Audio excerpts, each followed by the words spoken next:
My beloved child. Stop scrolling for a moment.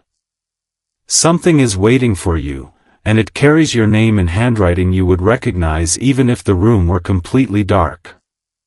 At this very moment, the person whose heart has remained connected to yours is holding an envelope with trembling hands. They have walked toward the door 3 times, and 3 times they have turned back. The letter is finished. The stamp is ready. Your address is written across the front. Yet one truth hidden inside those folded pages has made them too terrified to place it in the mail.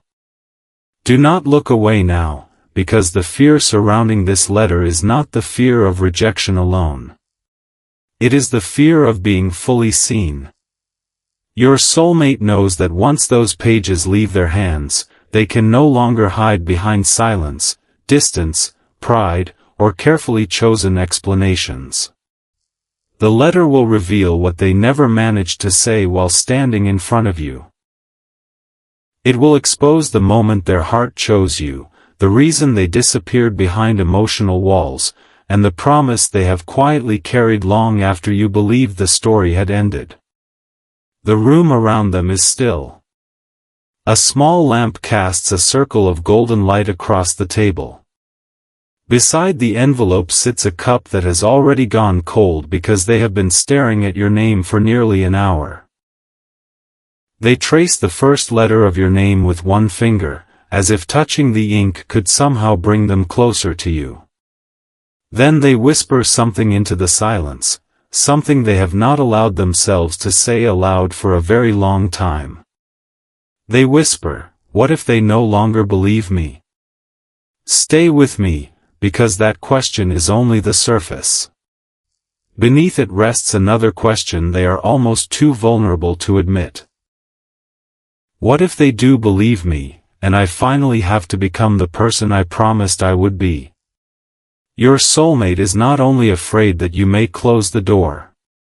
They are afraid that you may open it, because an open door would require honesty, courage, and the surrender of every excuse they have used to remain distant.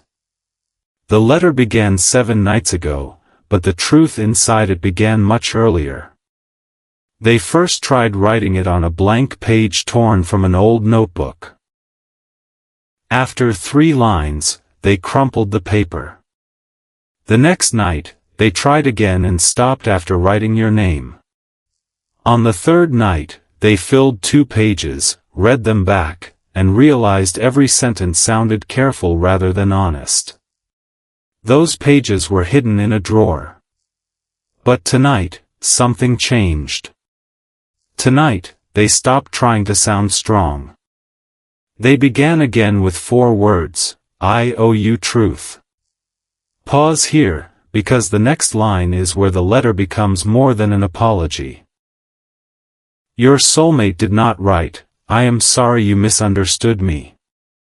They did not place the weight on you. They wrote, "I am sorry I allowed my silence to answer questions only my honesty could have answered." That sentence cost them more than you realize. For the first time, they admitted that your confusion was not created by a lack of love. It was created by a lack of courage. There was a season when you kept searching their eyes for reassurance. You sensed tenderness, but their actions did not always match what their heart appeared to feel. One day they drew close, the next, they became difficult to reach. You wondered whether you had imagined the connection. You questioned whether your heart had mistaken potential for destiny. Yet what you could not see was the private struggle occurring behind their silence. They were not deciding whether you mattered. They were deciding whether they believed they deserved to matter to you. Do not skip this part. Something extraordinary is hidden in that distinction. Your soulmate carried an old belief that love must eventually be lost. Every time you offered gentleness, part of them wanted to rest in it, while another part waited for it to disappear. They studied your pauses. They overthought your smallest changes in tone. They interpreted ordinary distance as preparation for abandonment. And before you could leave them in the way they feared, they created distance first. But the letter does not excuse this. It names it. On the second page, they describe one particular evening that you may remember differently. There was a moment when you asked a simple question, and they gave you a short answer. You noticed the coldness immediately. What you did not know was that they had already typed a much longer message. It remained on their screen for several minutes before they erased it. The message said, "I am frightened by how much your presence has begun to feel like home." They never sent it. Instead, they wrote something ordinary and detached. You received a few empty words while they sat alone holding an entire confession. That was one of the first times they chose protection over connection. They convinced themselves that hiding the depth of their feelings would keep them safe. But the safety they created felt like loneliness, and the loneliness eventually became heavier than the truth. Now that erased message has found its way into the letter. Your answer is closer than you think, but there is another detail you must hear. Between the second and third pages, your soulmate placed something small and carefully preserved. It is not expensive. It is not something anyone else would understand. It is a faded piece of paper containing a date, a place, and one handwritten word. They kept it because it came from a day when you made them feel noticed without even trying. Perhaps you do not remember that day clearly. They remember everything. They remember the light around you. They remember the way you paused before speaking. They remember a kindness you offered when you had no reason to know how deeply they needed it. At the time, they acted as if it meant little. Later, they returned home and replayed that moment again and again. That small piece of paper became proof that, for one quiet instant, someone had looked past their defenses and recognized the heart beneath them. In the letter, they confess, "That was the day I began comparing every room to the peace I felt beside you." Do not look away now. What comes next changes the meaning of their distance. Your soulmate believed that stepping away would weaken what they felt. They thought time would make your name ordinary. They assumed unfamiliar routines, new conversations, and busy days would slowly remove the imprint you left upon them. But separation did not make you smaller in their heart. It made your absence more precise. They began noticing you in the spaces between things. A song would pause, and they would remember your voice. Someone would laugh in a crowded room, and for 1 second they would turn, expecting to see you. They would reach for their phone without knowing why, only to realize they had opened the conversation they were afraid to continue. They learned that missing someone is not always loud. Sometimes it is a quiet presence that follows a person through every ordinary hour. For a long time, they told themselves this was nostalgia. Tonight's letter admits it was love. Archangel Michael stands within this fictional revelation not as a messenger of fear, but as a guardian of courage. His voice moves through the stillness surrounding that table. You have asked for a sign, but the truth you wrote is the sign. You have waited for certainty, but courage does not arrive after fear disappears. Courage arrives when love becomes more important than hiding. Your soulmate cannot hear those words as an audible sound, yet something within them responds. Their fingers loosen around the envelope. Their breathing steadies. For one moment, they rise from the chair. The letter is held against their heart. They take 2 steps toward the door, and then the memory of your final conversation returns. That memory is the first lock they must open. They remember something you said near the end, a sentence spoken with more sadness than anger. At the time, they pretended not to understand its weight. You said, in your own way, that you could not keep guessing what they refused to tell you. You were not demanding perfection. You were asking for clarity. But clarity would have required them to confess that losing you had become their deepest emotional fear. So they became quiet. The silence that followed may have looked like indifference. It was not. It was overwhelmed disguised as composure. Their heart was speaking too loudly, and instead of translating it into honesty, they closed the door. You walked away carrying unanswered questions, while they remained behind with the answers locked inside them. The third page of the letter is devoted to that moment.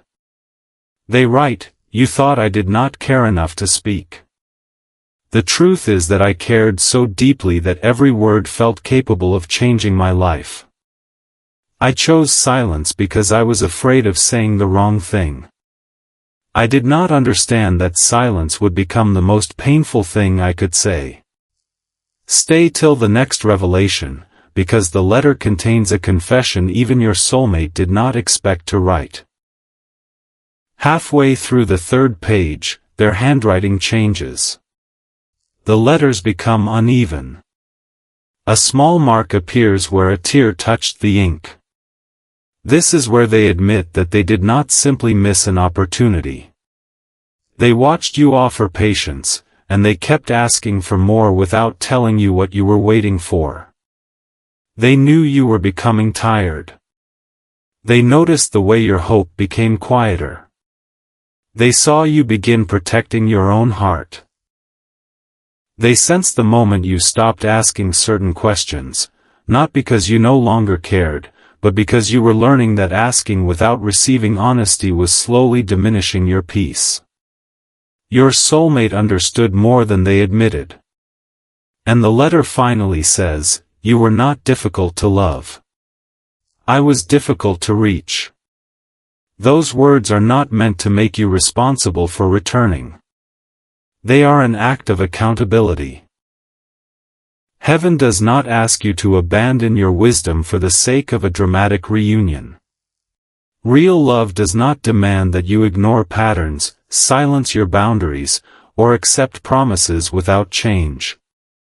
The letter matters because your soulmate is beginning to understand this. They no longer believe emotion alone is enough. They know that love must become visible through consistency. That realization is why the envelope remains in their hands. If the pages contained only longing, they could mail them easily. But the final pages contain decisions. Your soulmate has written down what they intend to do differently. They have named the habits that built the distance. They have admitted where pride interrupted tenderness. They have described how they will communicate when fear returns. This is not a perfect plan, and they know words are not proof. Yet it is the first time their intention has become specific. One line reads, "If you allow me one honest conversation, I will not use mystery to control the outcome." Another reads, "I will answer the questions I once avoided, even if the truth makes me uncomfortable." Then comes a promise that makes their hand shake every time they read it. "If your answer is no, I will respect it, but you will never again have to wonder whether you were loved." Something huge is waiting beyond that sentence. Your soulmate did not write the letter to persuade you that destiny requires you to choose them. They wrote because love that remains hidden can begin to feel like deception, even when the feelings are real. They want you to possess the truth, regardless of what you decide to do with it. But there is more. Earlier today, before finishing the letter, they encountered someone who unknowingly changed everything. It was an ordinary meeting in an ordinary place. No thunder announced it. No crowd gathered. A stranger noticed the open notebook beside them and asked, "Are you writing to someone you love?" Your soulmate almost denied it. The familiar defense rose instantly.